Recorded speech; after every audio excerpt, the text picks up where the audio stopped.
This morning, we are an hour and a half away now from sentencing for Bryan Kohberger for the murders of 4 University of Idaho students. We will bring it to you live on KREM 2 and KREM 2+. Earlier this month, Kohberger pleaded guilty in exchange for dropping the death penalty. KREM 2's Amanda Rowley is live outside of the Ada County Courthouse right now, where doors just opened for today's hearing. Amanda, what's going on? Good morning. Good morning, Tim and Nicole. Yeah, we are just moments away from those doors being open. You can see behind me, we are seeing some more movement. Security is at the door. Media is poised in line, ready to head in. I counted roughly 100 people in line. That is so much more than what we saw at that plea hearing just 3 weeks ago. It looks like, if you see there, it looks like there's a court administrator getting everybody set up in single file to head in. I think these are the moments right now media and members of the public who are in line will be able to get into the courthouse.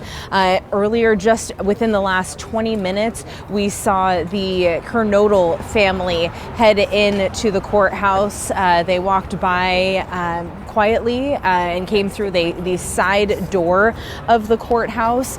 They didn't say anything, and media didn't ask them anything, and I think out of respect we want to give them their space, as this is expected to be a very emotional day.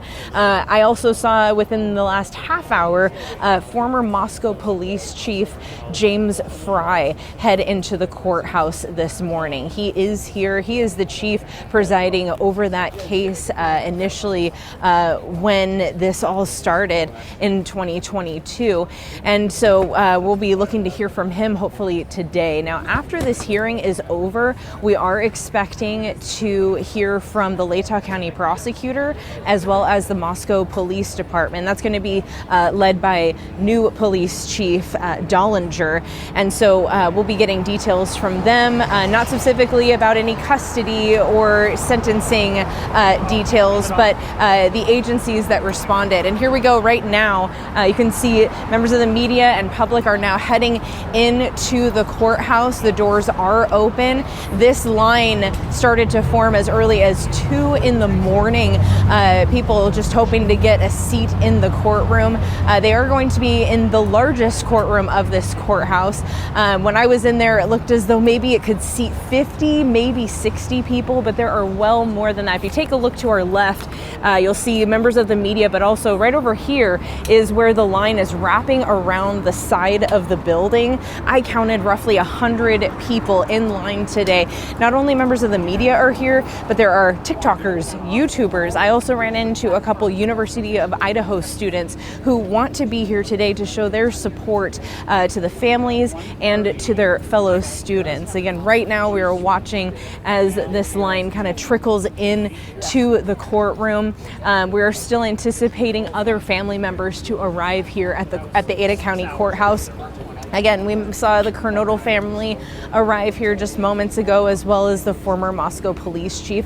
We are expecting the Gonsalves family to be here as well. The Chapin family have said that they do not plan to attend here in Boise that court hearing, the sentencing this morning. But who knows, we may hear a statement read for them by the prosecutor. We haven't had any indication of whether or not that will happen. So we will keep an eye on the proceedings here and watching as more key people in this case arrive at the courthouse this morning. And that hearing is set to begin here in about an hour or so. So we'll keep you posted. I'll send it back to you guys.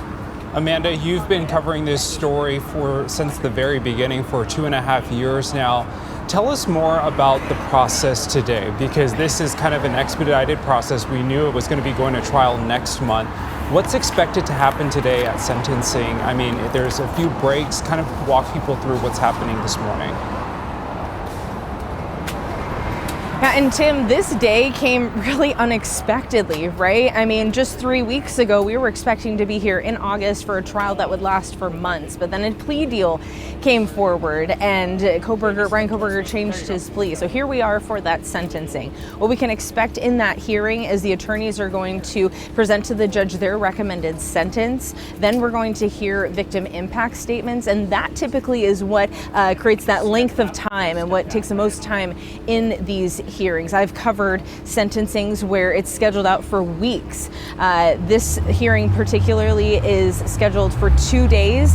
However, the Latah-County prosecutor previously said in the plea hearing that he expects it to wrap up in 1 day. So it's to give time. The judge scheduled it for 2 days to give time for all family members to be able to share their thoughts. This is the first time they are facing Bryan Kohberger and confronting their child's killer. This is an opportunity for them to address the judge and share how this loss has impacted their lives. We are expecting breaks throughout the day, so there will be a mid-morning break. That's typically at about 10:30 local time, and then we'll have a lunch break. We'll come back and continue until those victim impact statements are through. If it continues on, there will be a mid-afternoon break and then close at the end of the day. So we'll be it's an ebb and flow. We'll kind of keep tabs on the proceedings of this, but at the end of it, that's when the judge will make his ruling. There is that plea deal on the table, but the judge is not bound to that. He could give a lesser sentence, but currently Bryan Kohberger is facing a life in prison sentence rather than the death penalty. Tim, Nicole. Be an emotional day. Amanda, thank you.